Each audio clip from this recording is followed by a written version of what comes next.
Assalamualaikum warahmatullahi wabarakatuh. Hari ini kita lanjutkan pembelajaran kita tentang globalisasi dan topiknya adalah upaya menghadapi globalisasi. Jadi sebelumnya kita telah mempelajari apa itu globalisasi, kemudian apa-apa saja manfaat yang kita dapatkan di era globalisasi dan apa pula dampak negatif dari globalisasi. Jadi kita harus, karena adanya dampak negatif dan positif dari globalisasi, maka kita harus mempersiapkan upaya bagaimana cara kita menghadapi globalisasi agar kita bisa survive di globalisasi dan agar kita menghindari negatifnya dari globalisasi. Jadi ada 5 aspek yang sangat kuat yang kita pelajari dalam globalisasi ini, yaitu budaya, kemudian iptek, ketiga adalah ekonomi, keempat adalah komunikasi, dan terakhir adalah transportasi. Jadi kelima aspek ini yang harus kita pelajari bagaimana upaya kita dalam menghadapi globalisasi di poin-poin ini. Yang pertama adalah budaya. Kita tahu bahwa Indonesia ini memiliki budaya yang cukup kuat, kemudian didukung dengan nilai dan norma yang cukup kuat yang kita anut selama ini.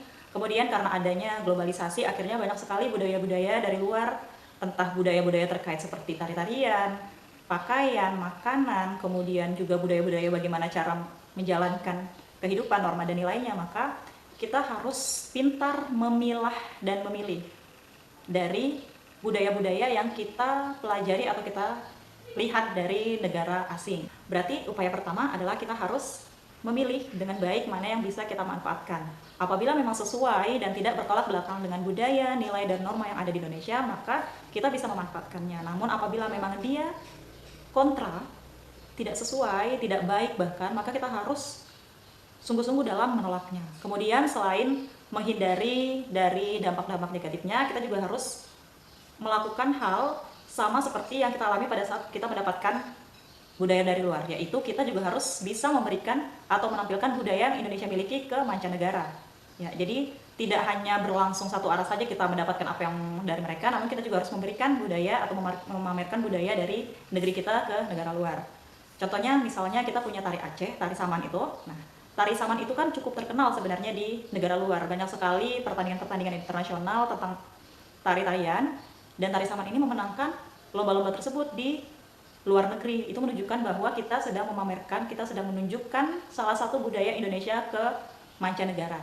Contoh lainnya adalah kita tahu alat musik gamelan. Pada saat ini banyak sekali orang-orang luar negeri yang berminat untuk mempelajari gamelan. Oleh sebab itu, itu adalah contoh dari Indonesia menjadi objek dari globalisasi. Jadi negara lain itu melihat Indonesia sebagai objek dari globalisasi. Akhirnya mereka mempelajari apa yang ada di Indonesia. Kemudian yang kedua adalah di bidang iptek. Iptek adalah ilmu pengetahuan dan teknologi.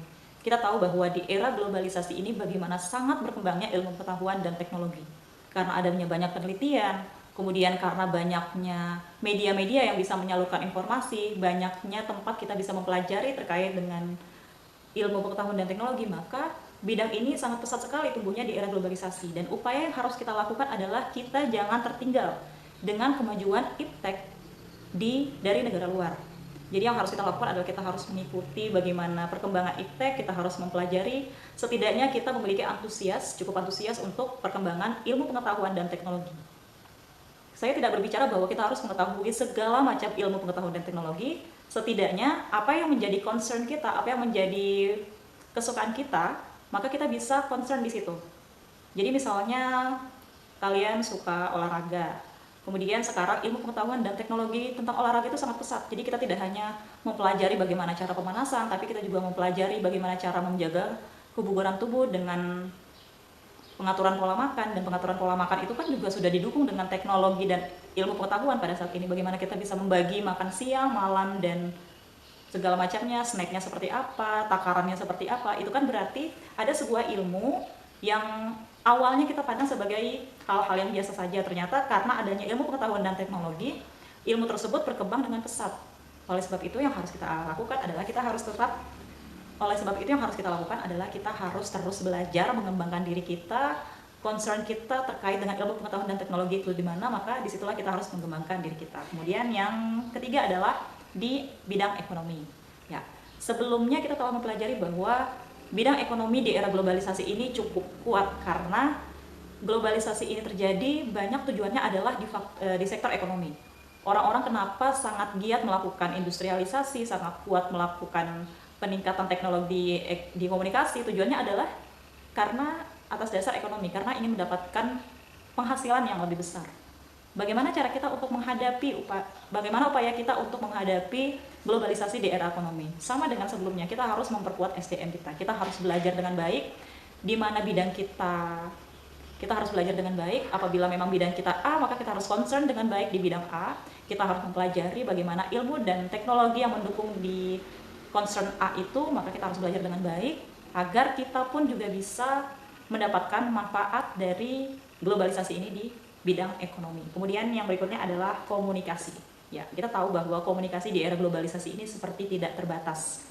Komunikasi dan informasi seperti tidak ada batasnya di era globalisasi ini. Kita bisa berkomunikasi dengan orang yang ada di luar negara kita, bahkan jauh sekali dari ujung ke ujung. Upaya kita adalah memanfaatkan komunikasi di era globalisasi ini dengan baik. Banyak hal yang kita tidak dapatkan di sekitar kita, informasi terkait mungkin ilmu pengetahuan, kemudian kita suka bidang A, tapi bidang A ini informasinya tidak kuat di lingkungan kita, maka kita harus memanfaatkan adanya komunikasi bahwa kita bisa mendapatkan apa yang kita ingin tahu dari luar daerah kita. Kita harus memanfaatkan komunikasi ini dengan baik. Kemudian selain memanfaatkan apa yang kita dapatkan, kita juga harus mengasah kemampuan kita dalam komunikasi. Ini sangat penting.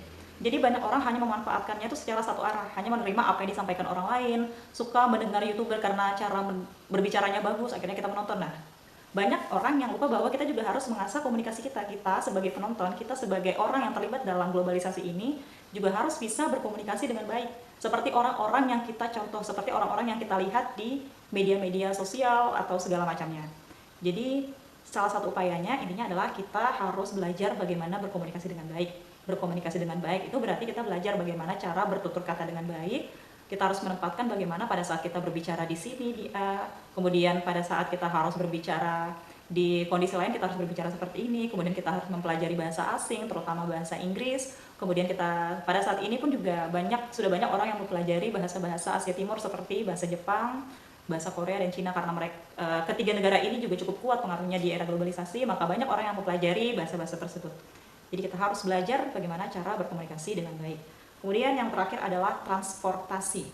Kemajuan transportasi pada saat ini sangat didukung oleh adanya ilmu pengetahuan dan teknologi. Upayanya dalam menghadapi globalisasi di era transportasi ini sebenarnya hampir sama seperti sebelum-sebelumnya. Kita harus paham, kita harus melek terhadap teknologi yang digunakan, kita harus memanfaatkan teknologi ini dengan baik.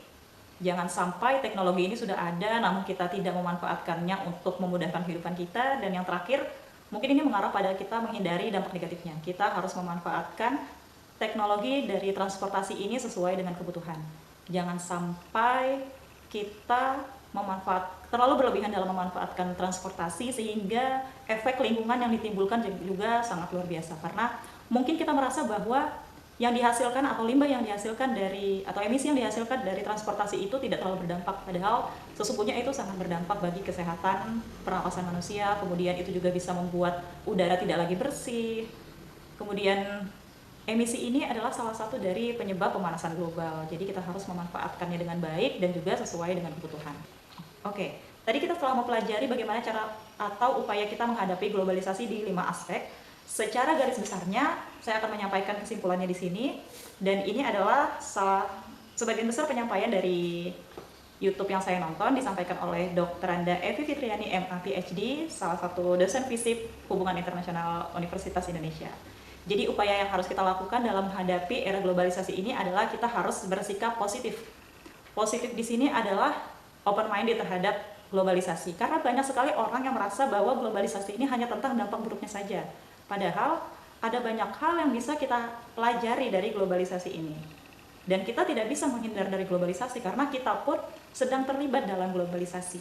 Kita bermain sosial media, kemudian kita belajar online. Kita saat ini belajar online adalah bentuk dari adanya globalisasi. Kemudian kita menonton bola, bahkan kita menonton bola siaran Piala Dunia, itu sudah termasuk bahwa kita sedang menjalani kehidupan kita di era globalisasi. Kenapa kita harus berpikir positif? Agar kita dapat belajar ilmu baru, belajar cara baru, belajar sistem baru. Jadi yang dulu-dulu sudah cara-cara yang cukup kuno kita lakukan, kita bisa mempelajari cara-cara baru yang ternyata lebih efisien yang kita dapatkan dari globalisasi. Kemudian kita harus survive, atau bahasa Indonesia adalah bertahan di era globalisasi ini. Caranya bagaimana agar kita bisa bertahan di era globalisasi? Kita harus meningkatkan kualitas SDM kita. Maksudnya kualitas di sini adalah kita harus meningkatkan keilmuan kita terkait dengan bidang yang kita geluti, kemudian kita harus menjadi orang yang melek terhadap globalisasi terkait dengan ilmu pengetahuan, teknologi, komunikasi, dan peningkatan kualitas SDM ini tidak hanya berlaku bagi pekerja saja, namun seluruh masyarakat, seluruh lapisan masyarakat juga harus meningkatkan kualitas SDM-nya. Saya sebagai guru, saya harus meningkatkan kualitas saya dalam mengajar, dalam menyampaikan ilmu kepada murid-murid saya. Dan kalian sebagai murid, meningkatkan kualitas kalian dengan belajar dengan sungguh-sungguh, memilih minat kalian dengan baik, agar kalian siap nantinya pada saat sudah terjun di dunia pekerjaan, siap menghadapi sistem pekerjaan di era globalisasi. Dan semua lapisan masyarakat harus mempelajari dan harus survive di era globalisasi. Demikian yang saya sampaikan, terima kasih. Semoga kita bisa survive dengan baik di era globalisasi ini dan semoga kita bisa menjadi objek dari globalisasi. Wassalamualaikum warahmatullahi wabarakatuh.